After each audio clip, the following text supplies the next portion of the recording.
I don't want to say a necessary evil because, like I said, unions aren't inherently evil, but a union is a necessary thing because there are going to be issues. You have to have a way to solve them with due process for the teacher. And that's what a union guarantees.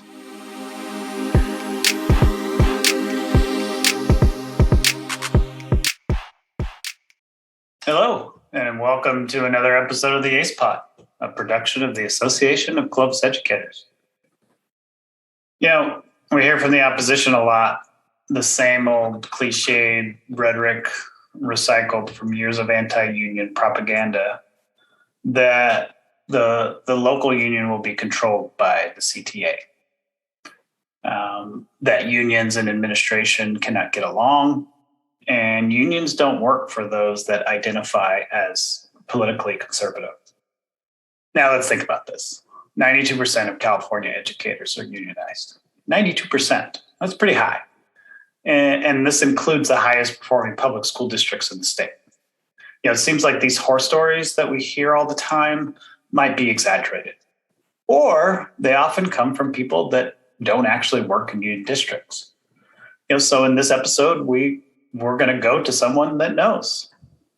Doug Childress is a self-identified conservative that has served the students of Riverdale for 30 years. He is also the union president. Let's see what he has to say about unions, CTA, and so much more. Doug, hello, and welcome to the Ace Pod.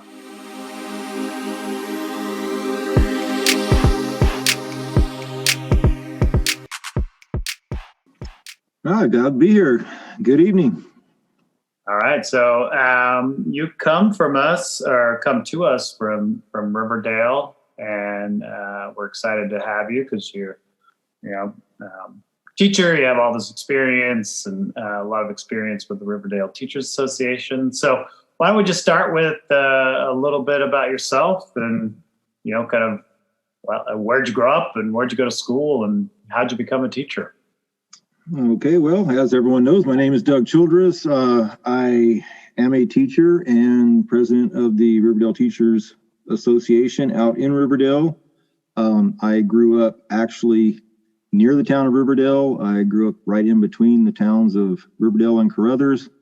My parents moved out to the area when I was 4 years old, so basically I kind of grew up as a country boy on the family ranch, and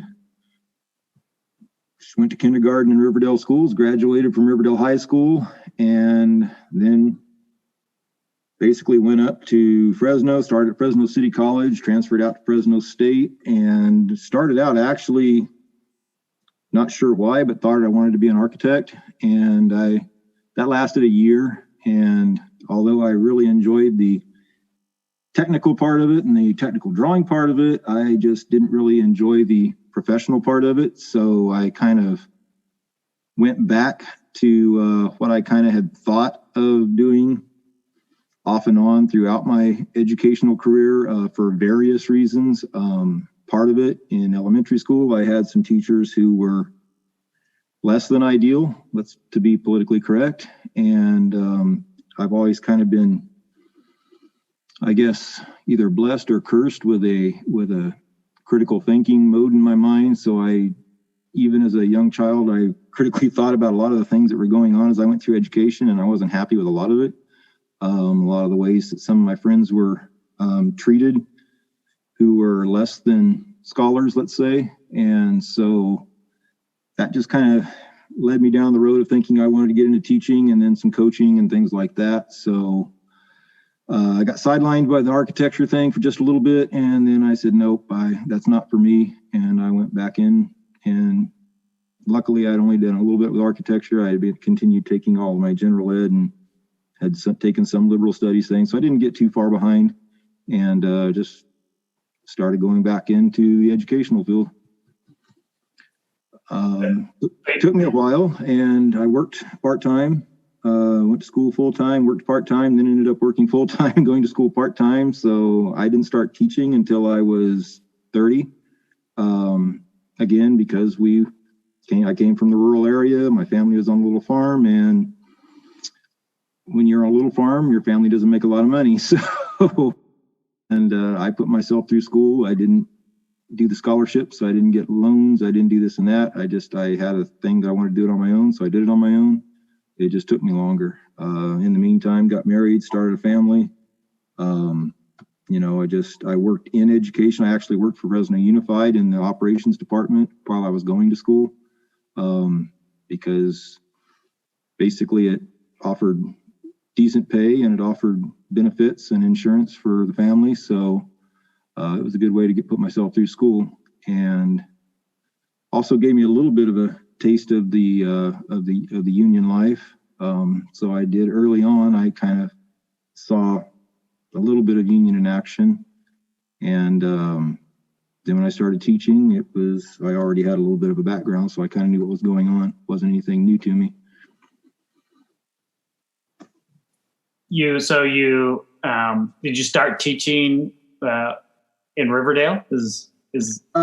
Actually, I started teaching. I taught for a couple of years in Selma in the opportunity program there, which I enjoyed. It wasn't exactly where I wanted to end up for the rest of my career, but I actually did enjoy it. It was the opportunity program, as you know, deals with seriously at-risk students, and that's one of the reasons I went into teaching, was to work with at-risk students. It was a little more of a, well, put it this way, I wasn't able to do coaching or things like that. And I was happy there. But then, just as luck would have it, this was back in the days when newspapers were still large, and newspapers still had really large one-ad sections.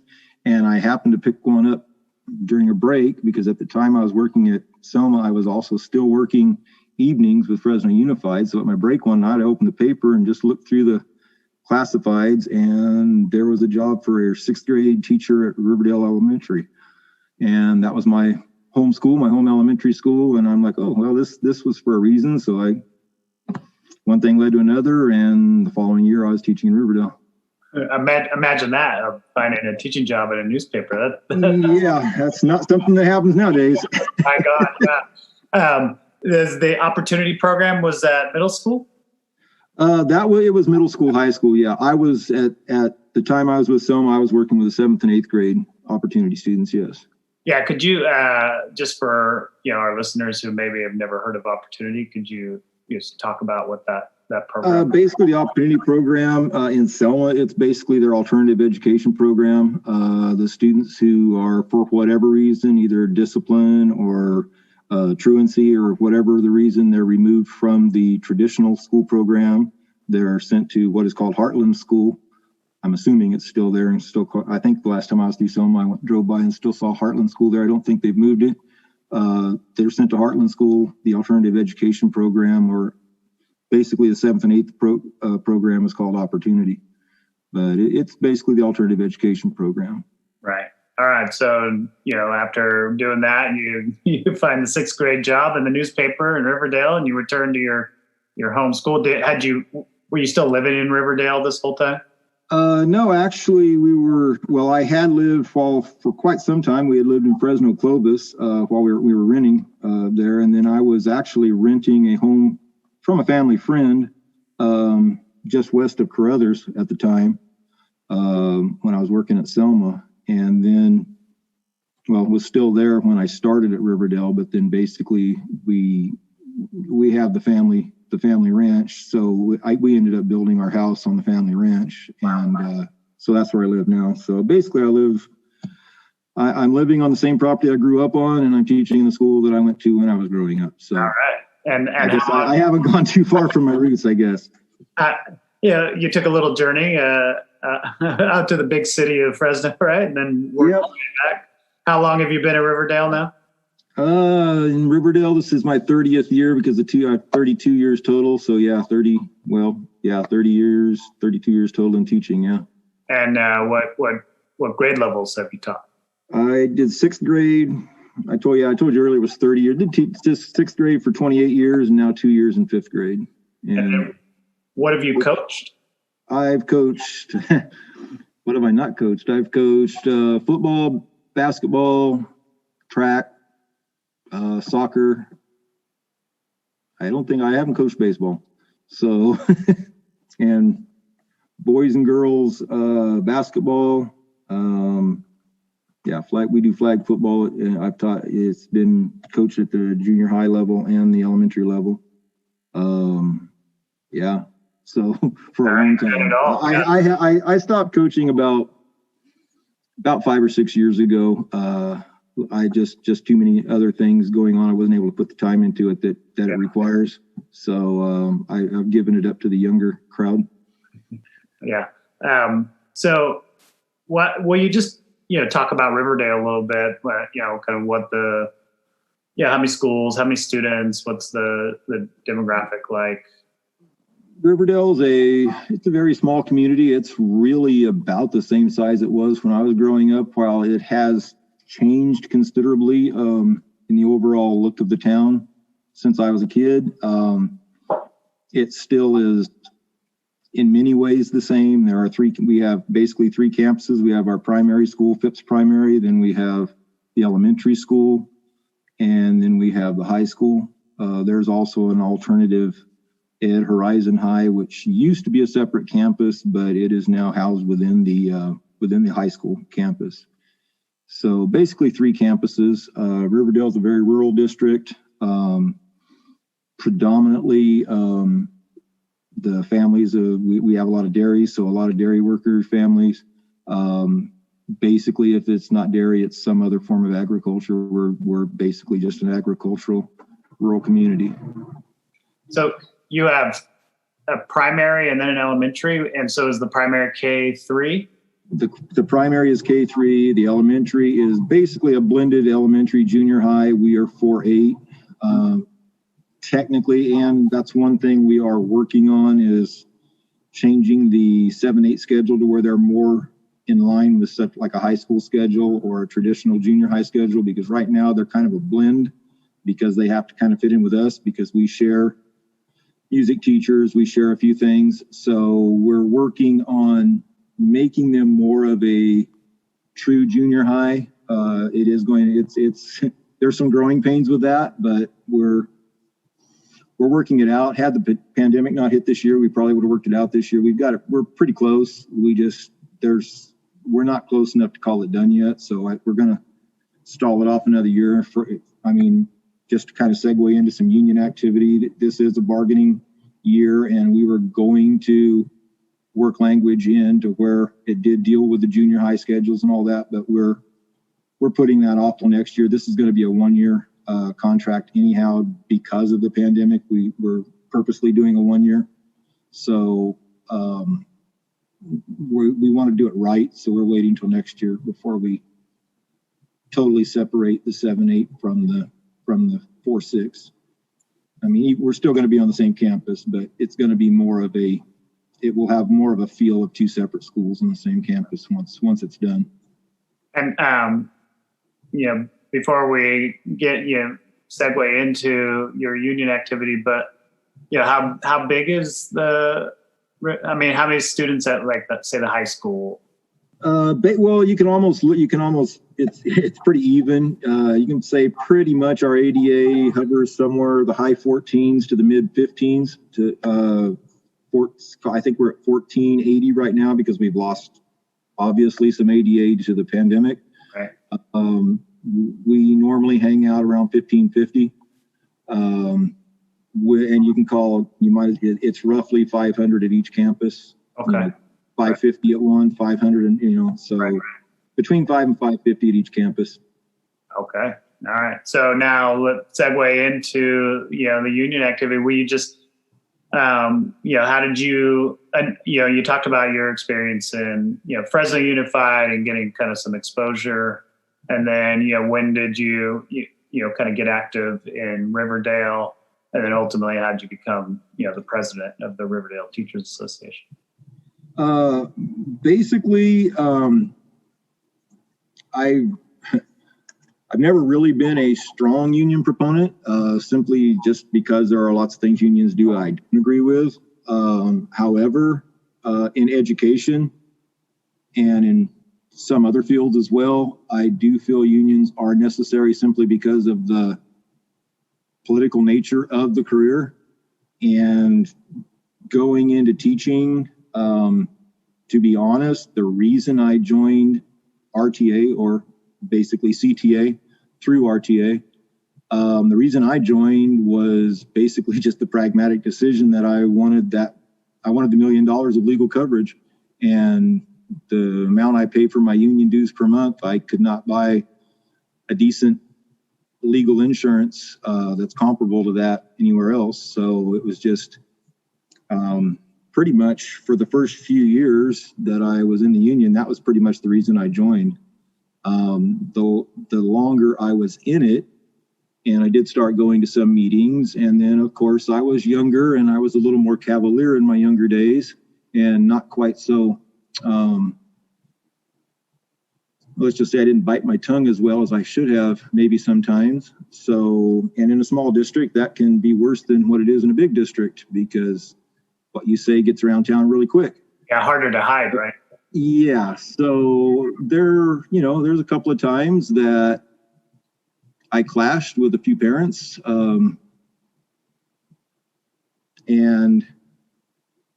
it never came to a point to where I felt my job was threatened. But at the same time, the realization was there that most likely if there wasn't a union, I probably would not have been employed in Riverdale very long, because some of the toes I stepped on were some pretty powerful people.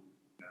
So Can you just kind of explain that, $1 million of liability insurance? What does that do? What's that for?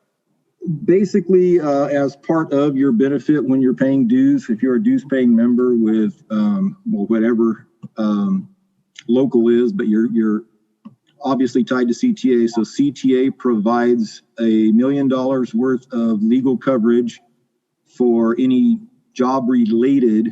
I mean, obviously, if getting a divorce or something like that, or if you're, caught drunk driving or something like that, no, sorry, they're not going to help you. But if it is job related, and you just basically have to contact your rep contacts in our case, the Fresno CTA office, and they put you in touch with the legal department, and you get an attorney, and an attorney they basically hire an attorney for you to see you through whatever activity needs to be seen through. And that's covered, like I said, up to $1 million with coverage, which still goes pretty far in legal proceedings. And a lot of people think, oh, that's a big deal, I'll never use it. And just in a little podunk town like Riverdale, I can speak over just the last 5 years of 3 times where we've had teachers use it and needed it pretty seriously. And so it's a very strong it's not the only reason now, obviously, that I would say to join CTA, but it is a very strong reason to join CTA. You can't beat the deal anywhere else. And it's really good to have a legal department that is basically experts in the educational field on your side if you need them. And nowadays you need them more often than you think. So, with the times we live in, you never know. It's just too easy to find yourself in a bad situation. Yeah, and I mean, so it could be something that pops up with a student or a parent, right? Or exactly right. Yeah. God forbid, if you had to, kind of fight against some sort of like unfair dismissal or disciplinary action, right? Right. Yep. It can be, you can have, it can be anything from an administrator having it out for you. It could be anything from a parent having it out for you. It can be anything to, some kid that thinks it's funny to say, hey, my teacher did this or that. And, just for whatever reason, either because they seriously want to get you in trouble, or some kids just don't realize the ramifications of things they say. I'm going to let my dog out real fast. We'll edit this part out. I know. I see.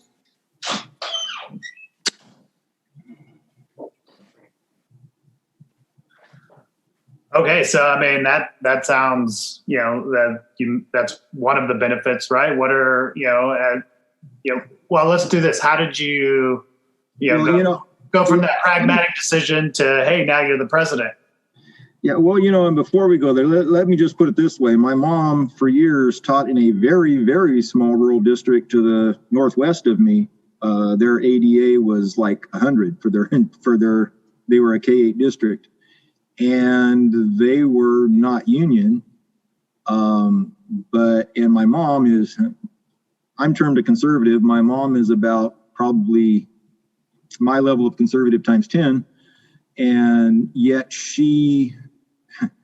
though she would never let her superintendent or her principal know, she went up every year to the Fresno CTA office and she bought her membership to CTA on her own. They were obviously did not have a local, but you can still belong to CTA without having a local.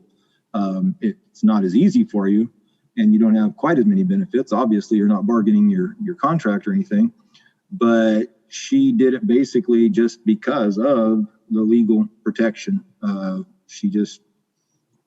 She knew that it could come in handy, and to her it was kind of the same thing. What she paid in dues was worth it to her for the protection.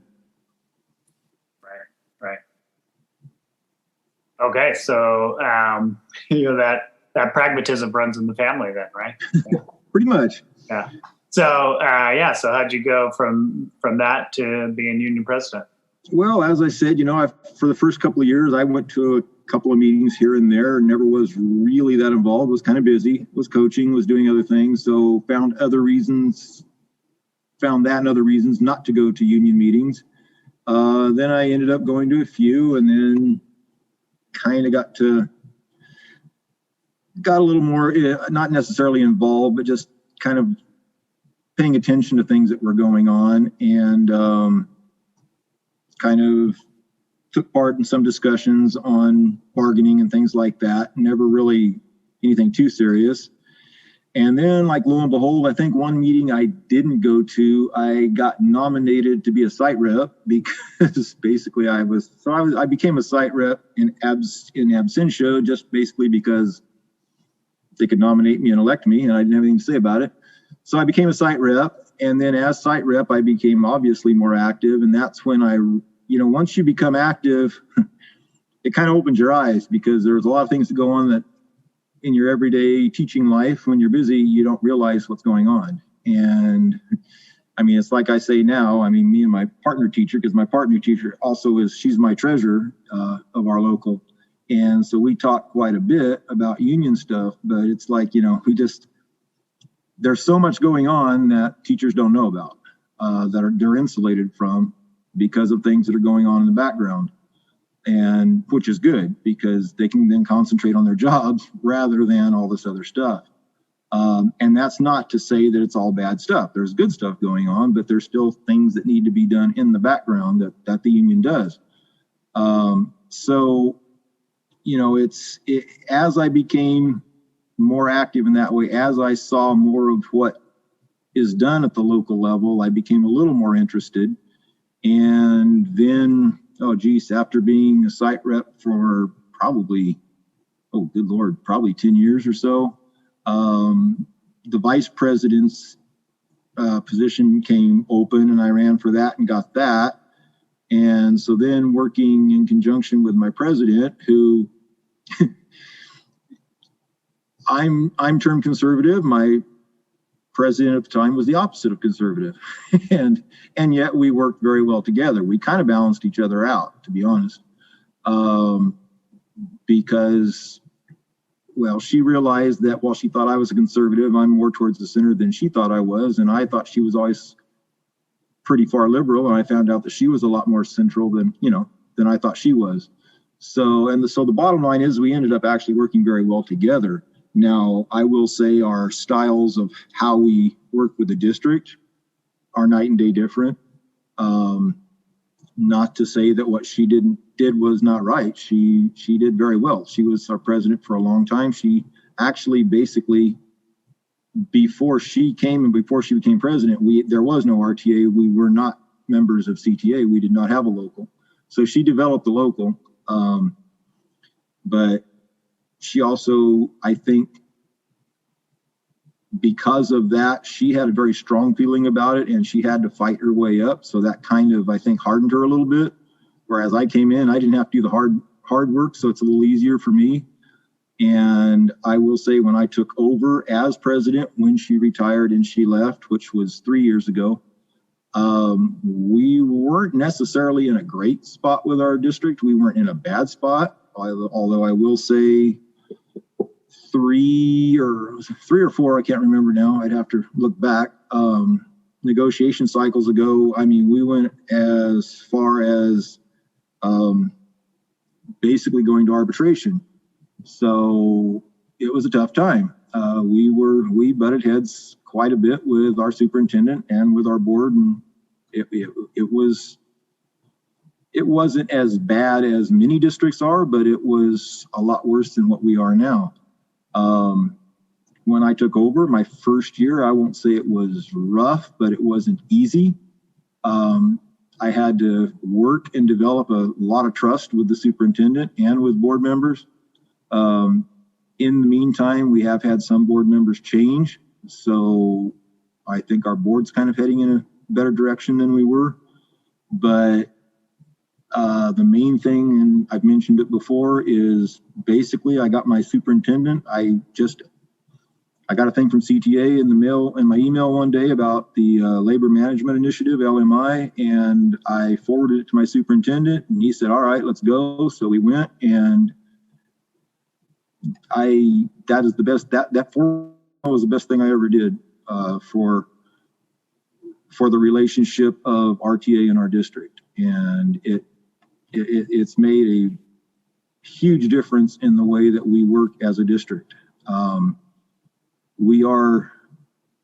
It's not to say there aren't disagreements. There are going to be disagreements, yet we do realize now that both RTA and the district, we are working for what's best for the kids. Obviously, the district has their ideas, we have our ideas, but we now basically work for a middle ground, and it's much easier to find that middle ground now. And we can use the pandemic as an example. When the pandemic hit, when schools shut down last March, we were literally sitting in the conference room. It was RTA, it was our SEIU reps, it was all of our site admin, our district admin, all basically sat around in the conference room, had literally a round table, and basically brainstormed where we were going to go. It was not just, the decisions weren't all just made at the top, they were all made together. And in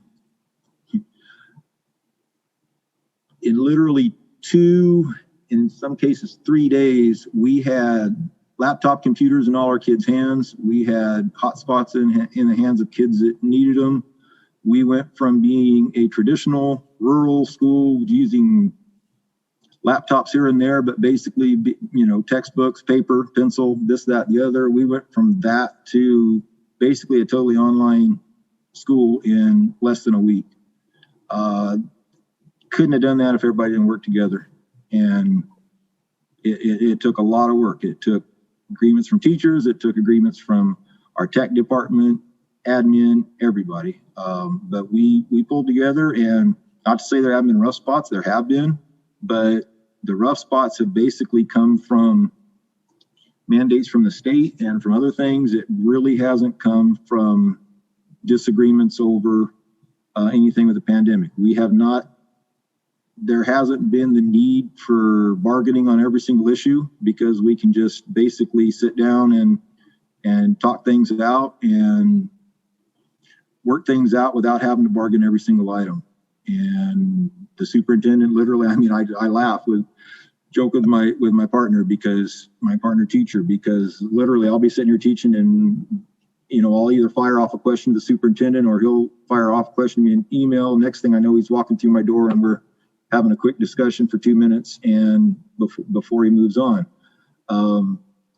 it's the superintendent and I have really come to know each other over the past year, and but it's been for the betterment of the district. So as bad as the pandemic is, I do think it's actually helped us as a district realize that we can work together, and I think we've done a really good job.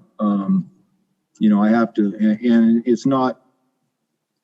I'm not going to pat my back and say it's RTA that did it. I'm not going to say, it's no one entity that did it, but all the entities worked well together. And I think it would have been different had the pandemic hit 3 years ago. Well, I mean, it's just an extraordinary story, like one that's just diametrically opposed to, I think, our experience here in Clovis. And speaks to the power, obviously, of relationships. And could you, we hear a few different, kind of oppositional ideas to unionization and to what we're trying to do here with the Association of Clovis Educators. And one of them is this just like a consistent idea that, unions and administration just inherently are at odds. And you talked that, hey, that at the beginning of your tenure that it was a little, tougher than it is now. And could you just talk about the California Labor Management Initiative and kind of what that is and what sorts of things does it do to help you build better relationships? The funny thing is to me, the Labor Management Initiative is just common sense. All it really does, we went to the first meeting, and of course, we have only been in it for 2 years now, with the second year being the pandemic, so no one's really had time to do much. But that first year, we did go to a few of their conferences. But, the main thing is it's basically literally just kind of setting everybody down and say, look, you're in this for the same reason, you're educating kids. And put all the differences aside and realize that you're both working for the same thing. And it really is that simple. And the district that is kind of the poster child for LMI is Dinuba. And they tell a very powerful story of how literally the guy that is now the president of their teachers union literally stood up at one time in a board meeting and asked for the superintendent's resignation. And he is still the president of that union. The superintendent is still there. And now he and the superintendent meet at least 2 times a week for breakfast and sometimes go golfing on the weekend.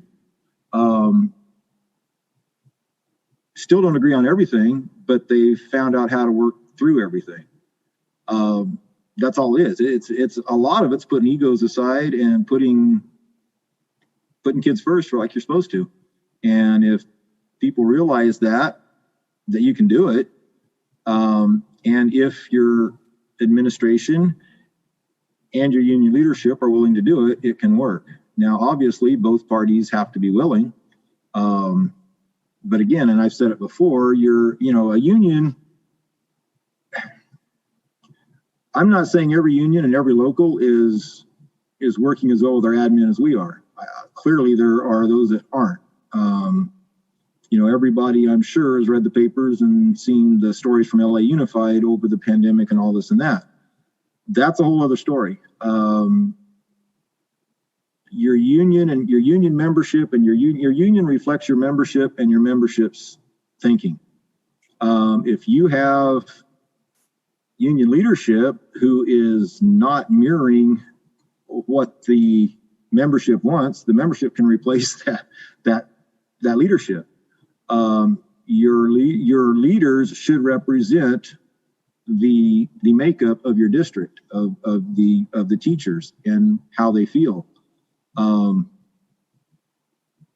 It doesn't have to be an adversarial position between the union and the district. And that's not to say it's always going to be agreement. It's not, and people need to understand that. There are going to be times you disagree. We sat down and I did my salary proposal last week, and the superintendent looked at it and he's like, well, you realize, yeah, there's going to be negotiation over the summer. I get that. But at the same time, there's not the feeling of animosity. There's not the feeling that one side's going to win and one side's going to lose. We're just going to sit down. Okay, what can we do? This is what we need, and we'll work it out. It's not the feeling of, well, we did this, but they only want to give us it's a different feeling now. And that's kind of what LMI did for us. Before LMI, I was trying to kind of turn it. I mean, there's different ways to bargain. Most people think you sit down, you sit at the bargaining table and it's going to be a big fight and everybody's yelling at each other. And it can be that way. I've seen it that way. I've been in a few of those bargaining sessions. But when I took over, there's also what you call interest-based bargaining, and that's basically what I was trying to turn it towards. And interest-based bargaining is where basically, each side has their interests, and you state your interest, and you try to come together and hit middle ground. And if both sides are, I'm going to use the pragmatic word again, if both sides are pragmatic and rational, it doesn't have to be a big fight. It really doesn't. Yes, there's going to be certain things that one side gives on. There's going to be certain things the other side gives on. But that's why it's called negotiation. It's just, it doesn't have to be, there doesn't have to be hard feelings. And it just seems to be, proof positive, right? That, you talk about having, union presidents having relationships with superintendents and school board members. And I remember we went to some, web conferences with some folks from San Diego Unified, and the San Diego Unified president and a board member said they, spoke daily during the pandemic, and they worked in collaboration. And San Diego is a big LMI proponent, if I'm not mistaken. Yeah, I think so. Yeah. And so, you're just right. Like, we can have difficult conversations and still have really good relationships with people. I'm not sure how we got to this place in the world where when we disagree on something that we automatically, the relationship disintegrates.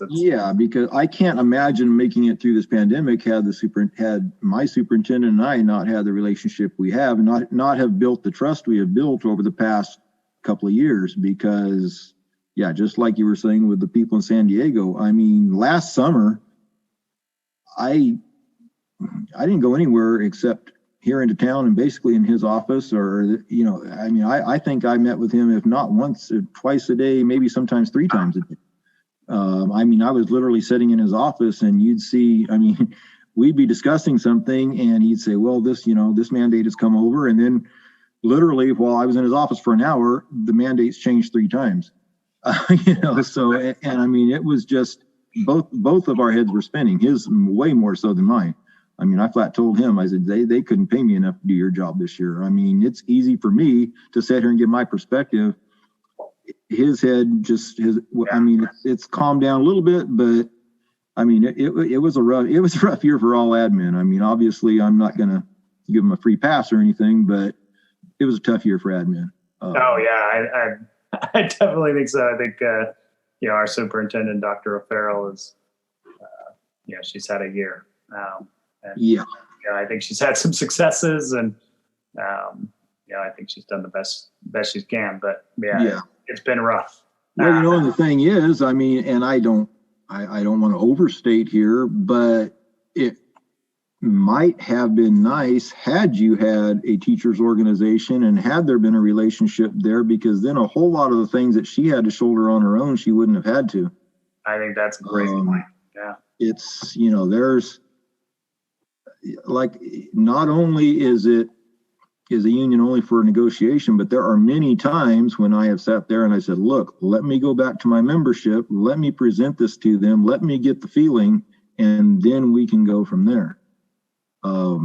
On many things, as far as ways that we handled schedules during the pandemic, on lots of things. There were quite a few things where I kind of got the feel of the membership, discussed things with membership, either in an RTA meeting or just informally getting out and talking to people. And then meeting back with the superintendent and letting him know, hey, if you do this, you're going to be in trouble, or how about this? And, and again, he came to appreciate that. Yeah. It's not just, a lot of it is about like shouldering the burden together, right? Being true. Right. I mean, the last thing I want to do is for him, and I told him, I said, the last thing I want to do is for you to say, okay, boom, we're going to do this. And then have, 2/3 of my membership yelling at me, and then me having to go in and yell at him. And then we have to start from ground zero. It's like, why do that? I'm not a masochist, and most people aren't masochists. You want to do it the easiest way possible. And the easiest way possible is to work together and solve it. And when you have to be, as this year, when you have to be moving quick, it's hard. I would not have wanted to be a superintendent without someone to work with, right? Because that made their job a lot harder. Yeah. So it kind of sounds like, that unions have moved in, or educator unions have moved into kind of a newer phase, this California Labor Management Initiative, one built on relationships. We're all in this together. We all have the same goal of serving, students. And that's a partnership between, several groups, including superintendent group and several other organizations, including CTA, right? And I will say, to be a little bit of a devil's advocate here, it has to be a choice of the union. Had we not chosen that way, it could have been a very adversarial the past year could have been very adversarial. Some locals are that way. Again, I point to LA Unified. That's not the way I would do it. I don't believe that the Clovis educators are trying to unionize to set up something that LA Unified has. From what I understand, Clovis Unified is working for the betterment of their district and the betterment of their district for students and then teachers. If that's the reason they're doing it, it's the right reason, because they want a better atmosphere for teachers. But the better atmosphere for teachers is only because they want a better educational experience for the students. And that's when your teachers are working well with your admin, when your admins are working well with your local, you're going to have that situation. We have that right now in Riverdale. Now, are we going to have that in 10 years? I don't know. But we do have it right now. We've worked hard to get where we're at. But I do caution you, not every local is working that way. It's the work. The onus is also on the local as well as the district. Yeah. In other words, you can't expect the district. Let me put it this way: districts aren't inherently evil either. Unions aren't inherently evil. Districts can do some bad things. The unions can do some bad things. It's the people that are in there and how they work together is what defines how it's going to work. So,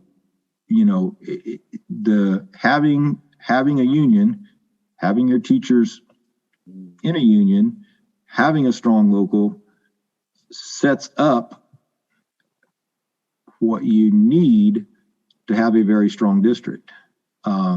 But again, the onus is on both parties. It's on the teachers and the union just as much as it is on the district.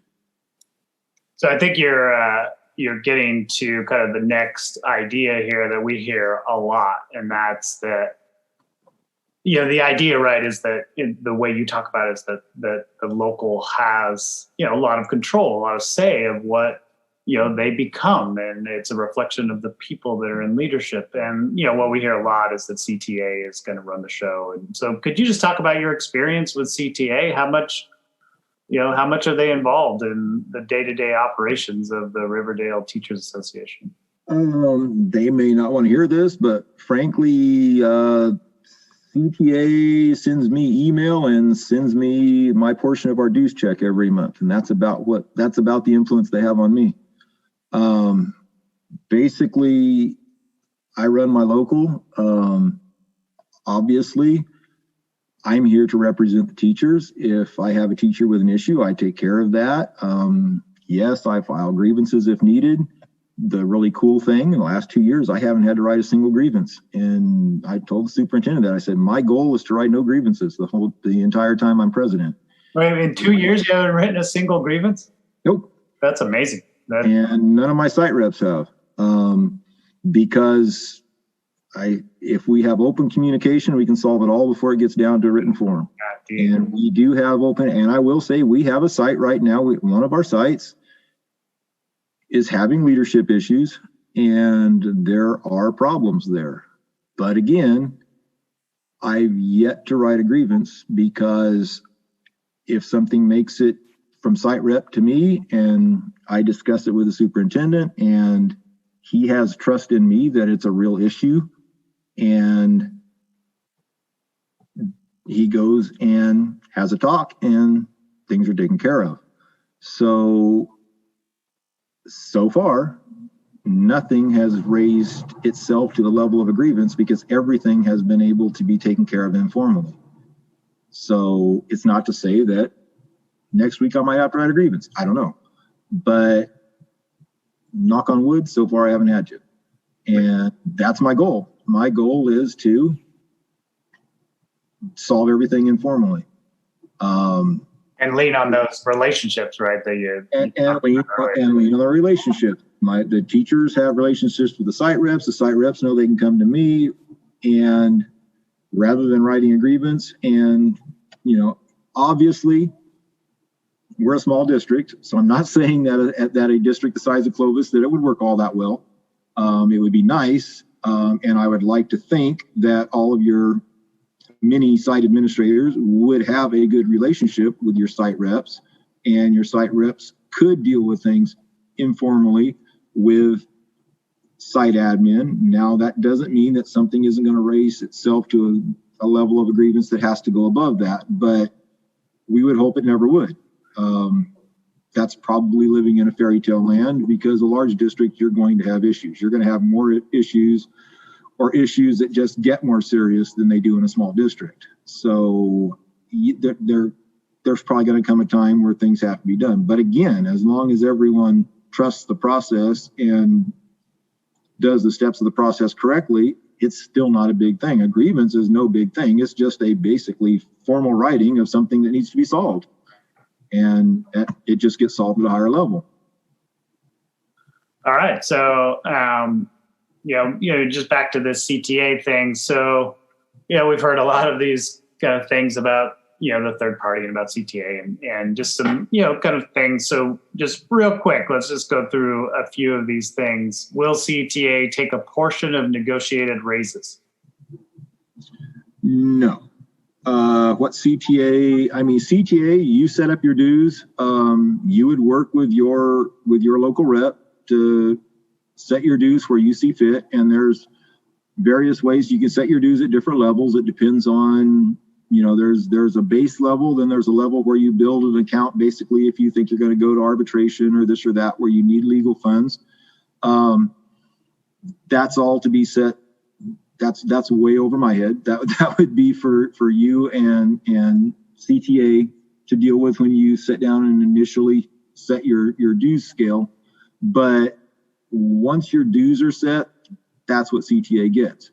And mind you, not all of your dues goes straight to CTA. As I said, I get a check every month for a portion of my chapter's dues that go back to my chapter, and I can use that to send my members to conferences. There's an excellent new teachers conference that they run. I send all my new teachers to that. Obviously, CTA runs that, right? Is that just CTA runs that? Yes. Yeah. And they have good teacher conferences. They have issues conferences. There's 4 or 5 conferences throughout the year that they have. Hopefully they go back live next year. Virtual just isn't the same. But and some are better than others. Some get more out of it than others. The new teachers that I have sent have all come back saying that they liked the new teacher conferences, that they all got something good from it. but also that pays for me and my executive board to go to the Region 2 conference every year. And plus it literally, I buy door prizes for our RTA meetings. It's basically money for me to spend on my chapter. I just spent a very large portion of money on, we ran a RTA sponsored, and I got my district to kind of go in on it with me. We did a pandemic pound loss challenge, because with the pandemic, everybody kind of sat around, we all put on extra weight. And yeah, I was way up there. And well, I mean, I kind of got caught in that perfect storm of having knee surgery and being out of the gym for a long time. Then my gym closed and all this and that and the other. So I was way heavier than I wanted to be. And so my wife and I are planning to go to New Mexico this summer and doing some hiking, and we like to zip line. And I realized that with my weight, I was too heavy to do any zip lining. So I said, you know what? I said, I want to lose some weight. Everybody can stand to lose some weight. So I sponsored this pandemic pound loss challenge, we called it. And I actually my superintendent signed up for it. All our site principals signed up for it. We had 2-3 board members sign up for it, who basically joined the teams of different school sites. And we had 76 people sign up for it. And I don't know, we lost a total of over 5. We were over a quarter ton that we lost in weight. And so then at the end of it, I gave $100 gift cards to the top losing male and female, each site. And then of course the sites that win, and the really funny thing is out of 76 people, 3 school sites, this and that and the other, 2 school sites exactly tied for percentage of weight loss.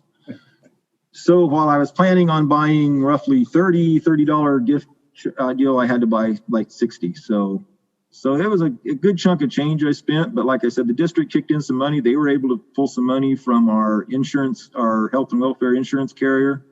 And it actually was very good. And, it's just another thing, like I said, of working together. I mean, our superintendent signed up. He signed up on the primary school team, and we had board members, one on the primary school team, actually 2 on the primary school team, and 1 on our elementary school team.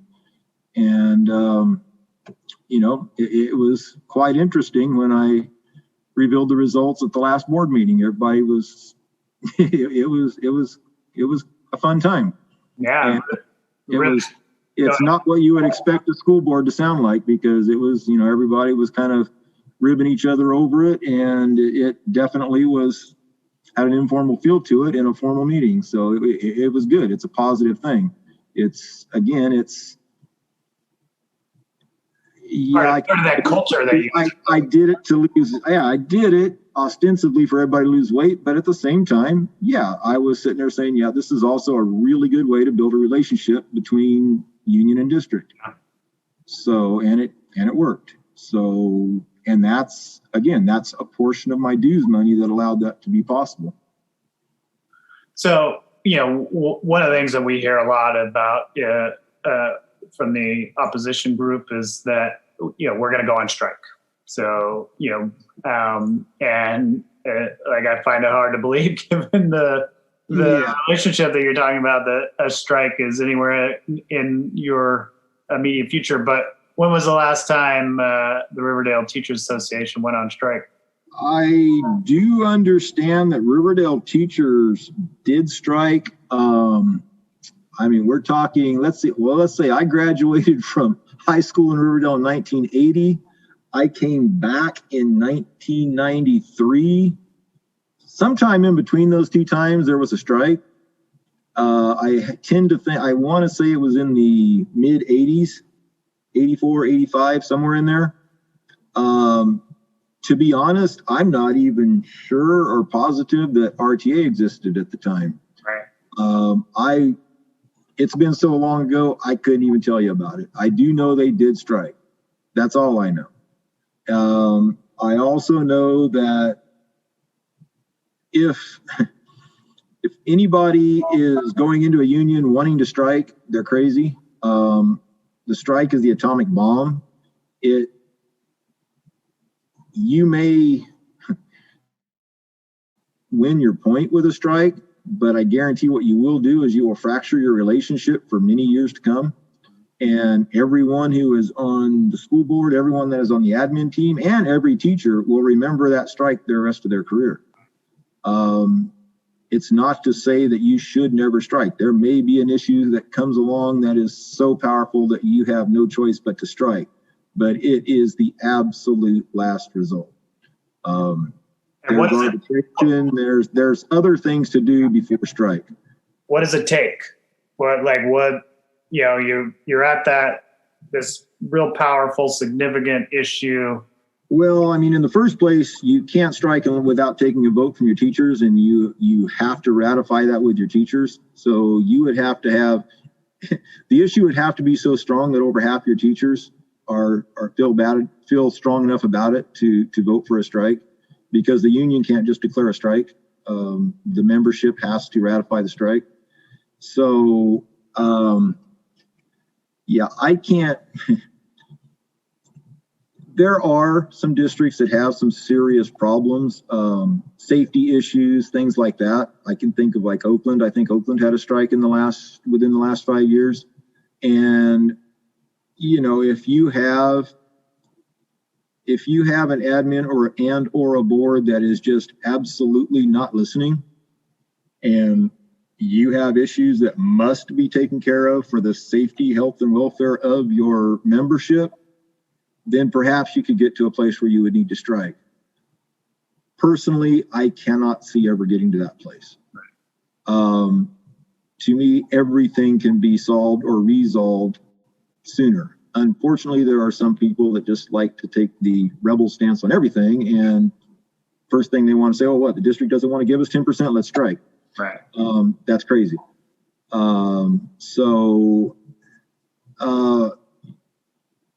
Strike. I don't even like to say the word strike. I mean, the point. And there have been very few districts in the Central Valley that I know of in the last 20 years that have had strikes. Again, it's just it is a last resort, and it's got to be really, really necessary. I can't see. I can't see anything that would come before me where I would even think of striking. Right. And I mean, so it's exceedingly rare, right? And it is quite rare.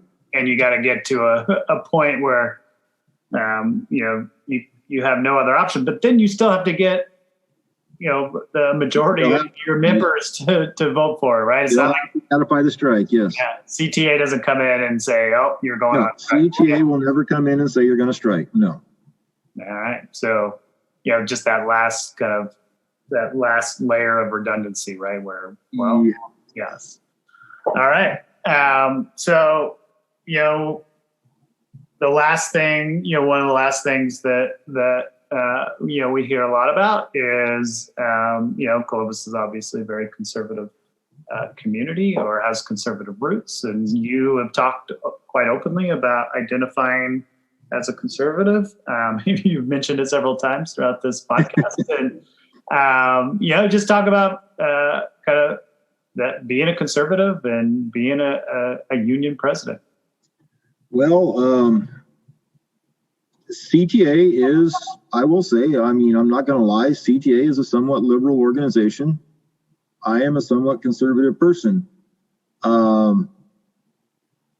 Just like anything else, I don't have to be in total agreement with somebody I work with. You can work perfectly well with people that you don't agree with on every single item. CTA offers many positive things. There are some things that CTA does that I don't agree with. The biggest one I can call out just recently was Proposition 15, the schools and community first thing.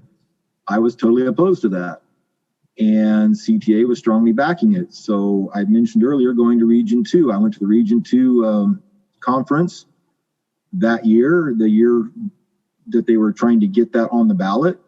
And CTA was taking a very strong pro-Proposition 15 stance. And in the president's meeting at that conference, I basically called out the fact that Proposition 15 was going to raise taxes on certain aspects of agriculture. And then they argued back that it wasn't. And I said, really, did you read it? And well, yeah, we read it. I said, did you read the part about dairy barns and things like that? Well, and I said, no, I bet you didn't, because they're going to be taxing dairies. I said, it's kind of ironic to me that the large portion of my school district's area is dairy.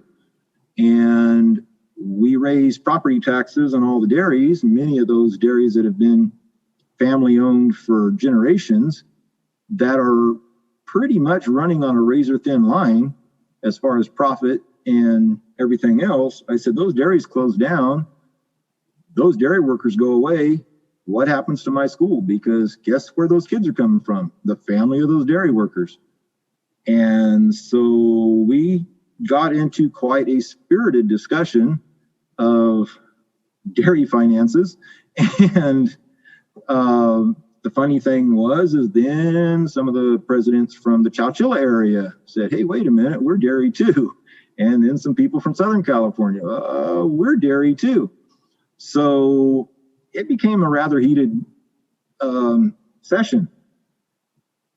My point being, I had voice, and I voiced that opinion to literally the CTA state president and the treasurer and everybody else that was there. And frankly, I got new wording put in to the proposed amendment, or wording change, that pretty much changed the part about the dairies. Now, of course, I still didn't agree with it, because it's like, okay, you're going to try to placate me there with that, but there's still other people who are going to be taxed that I don't agree with on this.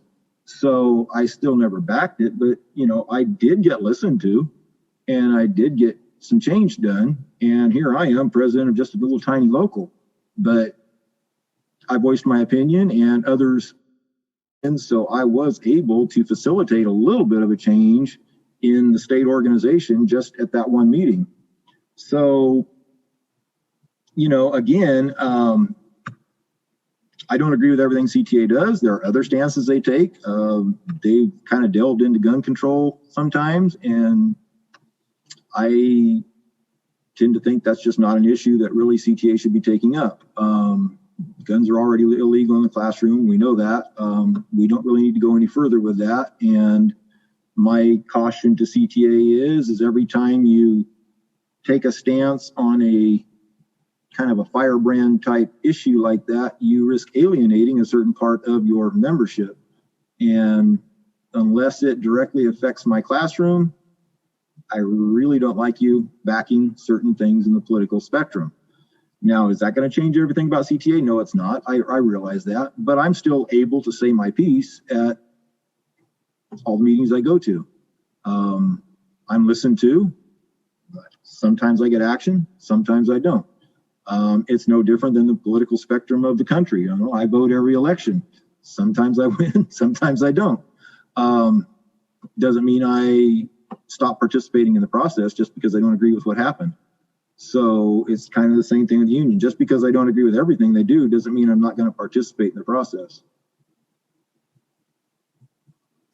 And so, yeah, that's an interesting story, right? Because you actually got to influence the policy in like some small way, right? So that yeah, it was a very small way, but I was heard, and it did get attention. And I will say, for quite a few Fresno Madera meetings after that, people took notice, and I had top CTA people coming over to me and showing me things. Look, we did this, we took care of this, and I'm like, okay, I get it. I still don't agree with the thing, and quite frankly, the schools and communities first should have been written the other way around. It was communities first. Schools were going to get a little bit of scrap thrown to us at the end, but I tried to point that out to them. But they were blinded by that supposed $11 billion we were supposed to get every year.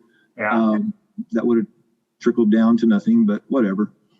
Could you talk about, kind of opting out of kind of the political donations? Right. Yeah. With your membership in CTA, which you do through your local, you're joining CTA.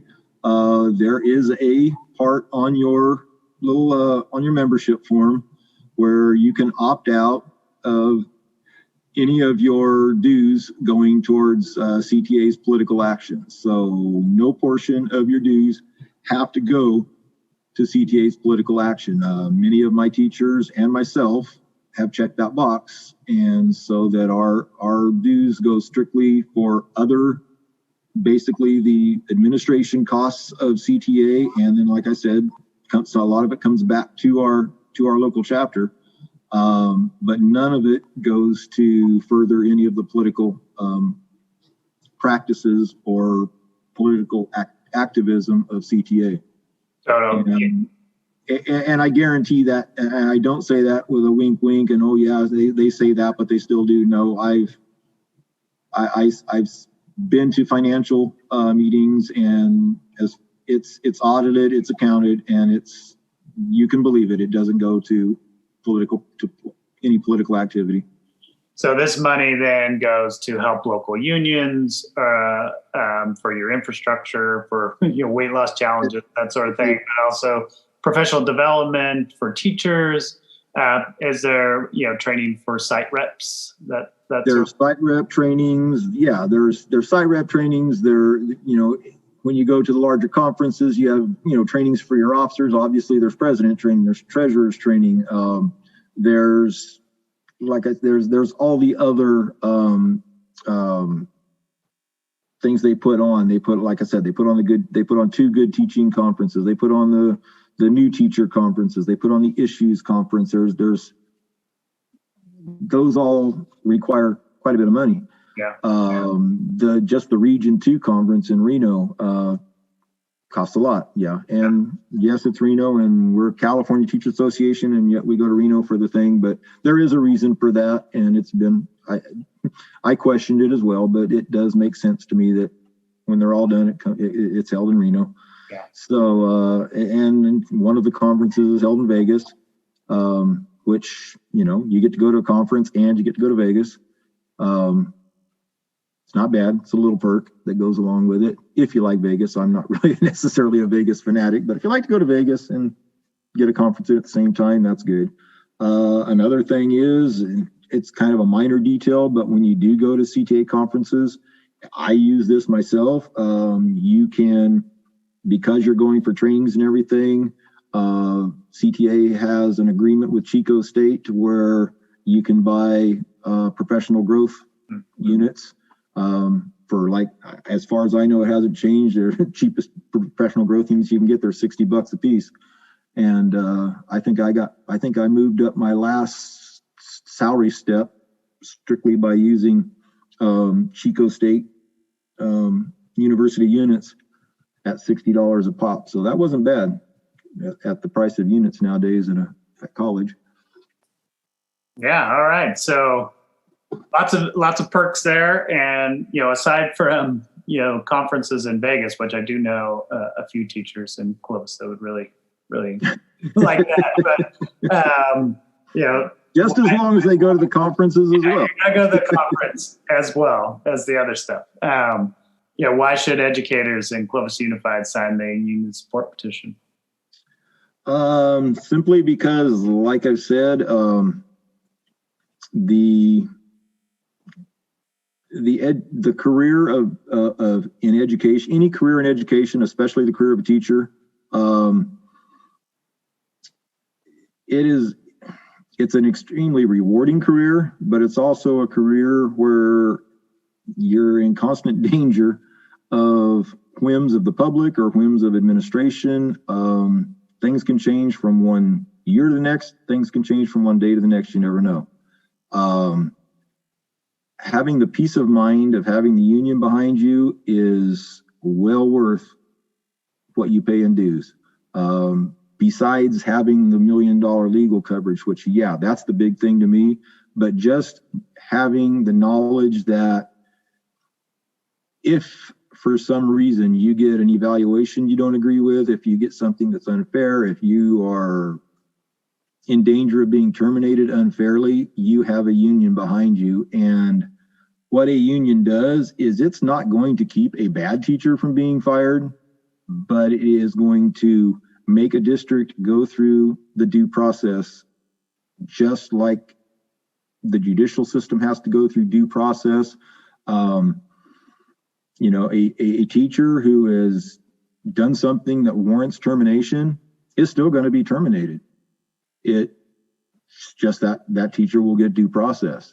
But a teacher who could be in danger of termination, who has done nothing wrong, then the due process system will allow that teacher to retain their job.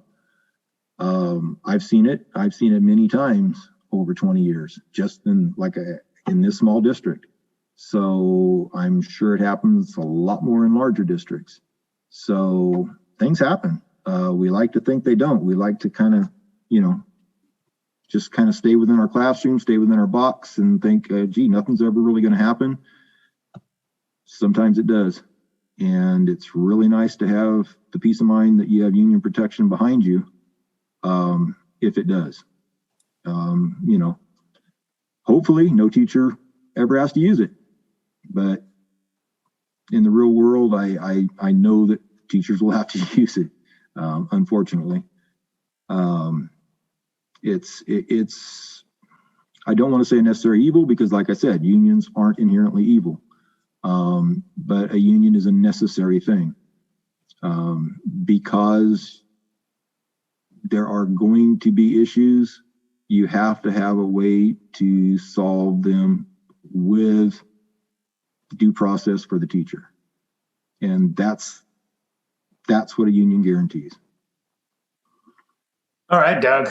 Yeah, we so appreciate you joining us tonight. We appreciate your service to the kids of Riverdale for 30 years now in Riverdale. What an amazing journey you've been on, and you talked earlier about kind of this. As classroom teachers, we only see maybe 10% of what goes on, right? And really appreciate you joining us tonight and kind of illuminating, kind of the bottom, below the surface part of the glacier or the iceberg, right? Yeah, we get to see the top part of the iceberg, and your experience. And, I think a lot of people out there listening to this are going to be, their spirits are going to be buoyed by, what you talked about tonight. So thanks for joining us, and, have a great summer. No problem. Good luck. And, hope you guys join, and hope to see you guys at some conferences in the future. Yeah, that's what we're after. Yeah. I think it could be a very positive thing. Again, it'll be what you guys make it. And I think from what I've heard and the people I've spoken to, I think you guys are doing it for the right reasons, and I think it'd be a very positive force in Clovis Unified. All right. Thank you, Doug. And we'll see you in Las Vegas. Yeah. All right. Take care. Thanks so much to Doug Childress for joining us on the ACE Pod.